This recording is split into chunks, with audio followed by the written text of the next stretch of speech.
اعوذ باللہ من الشیطان الرجیم بسم اللہ الرحمن الرحیم۔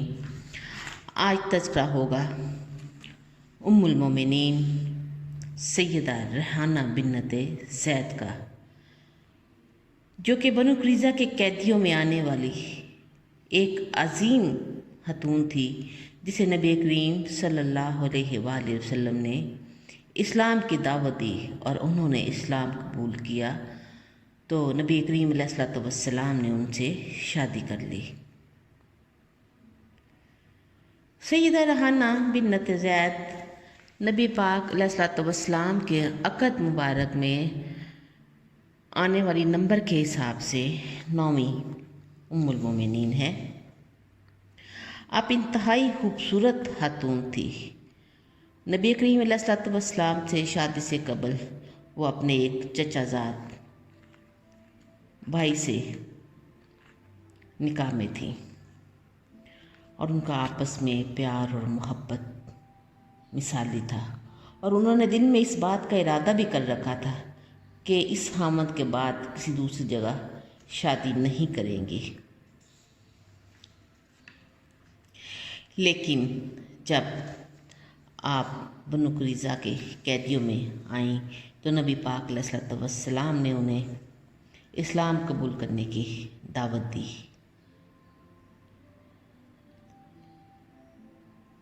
لیکن انہوں نے اس وقت انکار کر دیا۔ وہ یہودیت سے منسلک تھی۔ آپ کے انکار پر رسول اللہ صلی اللہ علیہ وآلہ وسلم نے انہیں ان کے حال پہ چھوڑ دیا اور انہیں اسلام قبول کرنے پہ مجبور نہ کیا۔ ایک روز آپ اپنے صحابہ کرام کے ساتھ تشریف فرما تھے تو صحابہ کرام نے آپ صلی اللہ علیہ وسلم سے عرض کی کہ ایک ساتھی ریحانہ کے مسلمان ہونے کی خوشخبری لے کے آیا ہے۔ آپ اس کی طرف یہ خوش کن خبر سننے کے لیے متوجہ ہوئے،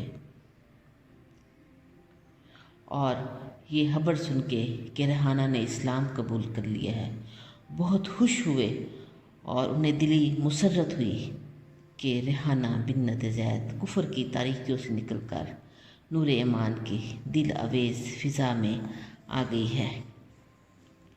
سیدہ ریحانہ بنت زید ان عظیم الشان خواتین میں سے تھی جو تاریخ عالم میں مشہور ہوئی۔ انہیں کمال دانش کی وجہ سے اپنی قوم میں بڑی عزت اور احترام کی نگاہ سے دیکھا جاتا تھا۔ ریحانہ جان چکی تھی کہ اسلام برحق دین ہے اور محمد صلی اللہ علیہ وآلہ وسلم اللہ کے سچے رسول اور برحق نبی ہیں۔ جب نبی کریم علیہ الصلوۃ والسلام نے انہیں اپنے عقد میں لانے کی دعوت دی تو انہوں نے اس کو قبول کر لیا۔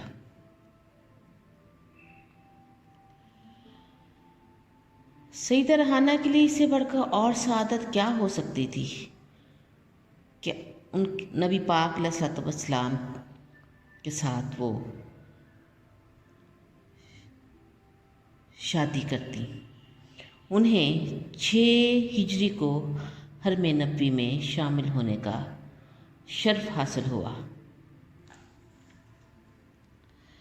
سیدہ ریحانہ بنت زید زوجہ رسول اللہ صلی اللہ علیہ وآلہ وسلم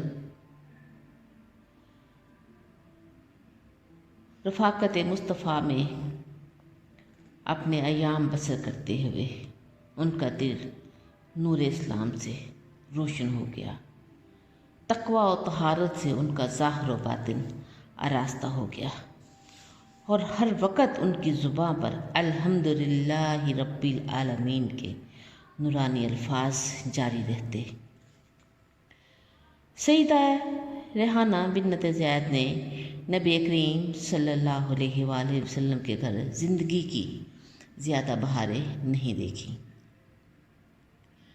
جب نبی کریم علیہ الصلوۃ والسلام 10 ہجری میں حجۃ الوداع سے واپس مدینہ منورہ پہنچے تو آپ وفات پا چکی تھی۔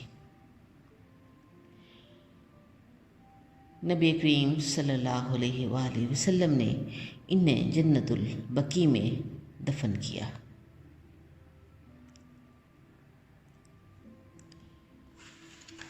سیدہ ریحانہ بن زید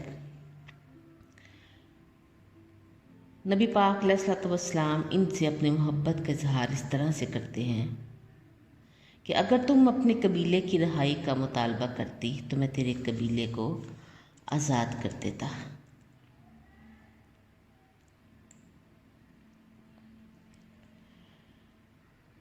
اللہ ان سے راضی ہو۔